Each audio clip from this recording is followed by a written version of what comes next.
back to Red Glasses Talks. The title today is Identity Found, part number 2. So last time we said that if you want to find your identity, your worth, your value, your significance, then you have to go to what God says about you. And the first thing we said last week you have to have is you've got to believe that God created you.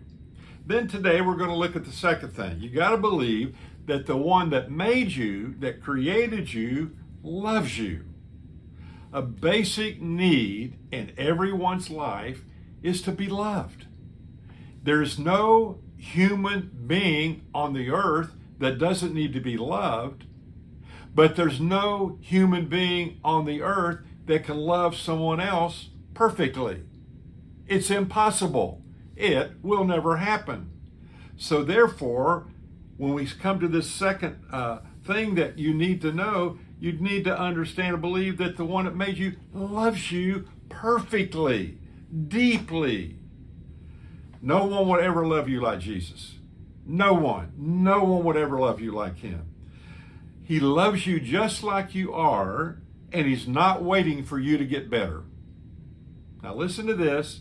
He loves you just like you are. He's not waiting for you to get better. He accepts you. Warts, sin, mistakes, and all. He accepts you as you are. But he loves you too much to let you stay like you are, because he has a plan for your life to help you to become all that he wants you to be. When you really know you're loved, you will want him to change you. I remember hearing about a little Sunday school class on Sunday morning. The teacher asked the little kids, how many of you believe God loves you? All the hands went up, waving them. Then she said, how many of you believe that when you do something bad, God loves you? No hands went up. So the point is, no matter what, he loves you.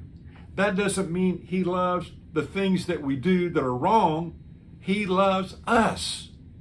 He knows how to separate the things that are wrong in our life from his love. He loves us. But so much again that he wants to change us. The Father's got the best plan ever for your life.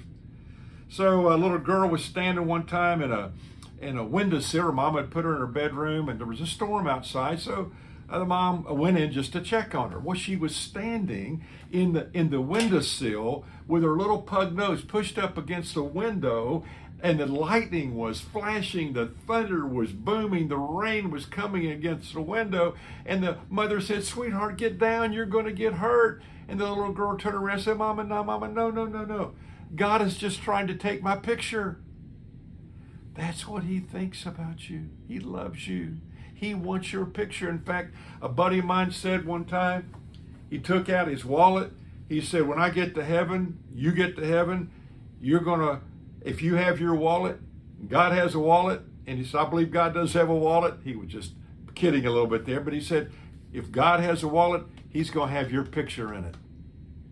Your picture is in his wallet, in his heart, on his mind. That's how much. You're never going to find anybody that will love you like that. So Phil, and his family were over somewhere a few years ago, walking down the beach. And this particular day, he was taking a walk by himself to think, and he was a writer and a communicator, speaker, etc. And so as he walked down the beach by himself, he noticed way on down the beach, it looked like a little kid digging in the sand. He had a little bucket and a little shovel, and there was a lady there, either his mother or a caretaker. And so when he gets about 10, 15 feet away, the little kid looks up and sees him and drops the shovel, drops the bucket, and runs for Phil. Well, anytime a little kid runs up, most of us adults understand, you get down on one knee and look him in the eye. So Phil goes to, he said he had never seen this kid in his life. But when the kid got right up in front of him, he could recognize that the kid was Down syndrome. So little kid comes up, puts his arm around Phil and kisses him right on the lips. And the lady came up and she apologized. She said, no. Phil said when he went home that night, he told his wife, he said, I've never been kissed like that before.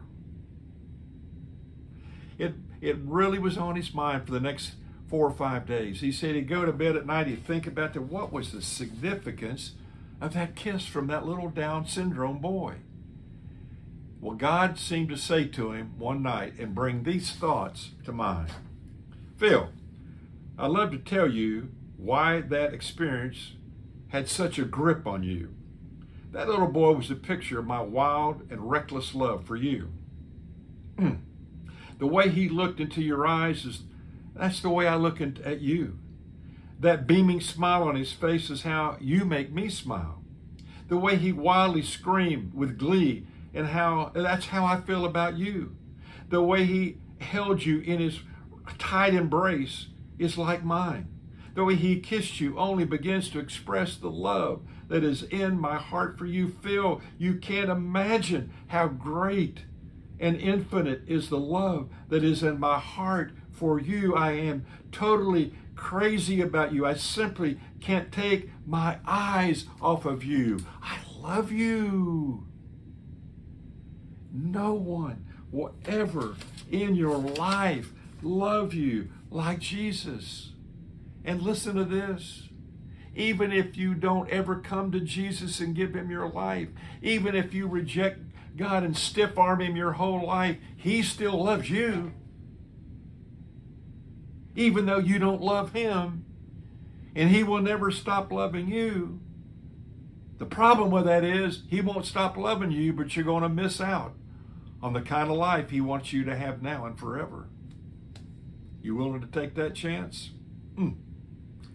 He will never love you any more, nor any less than he loves you right now.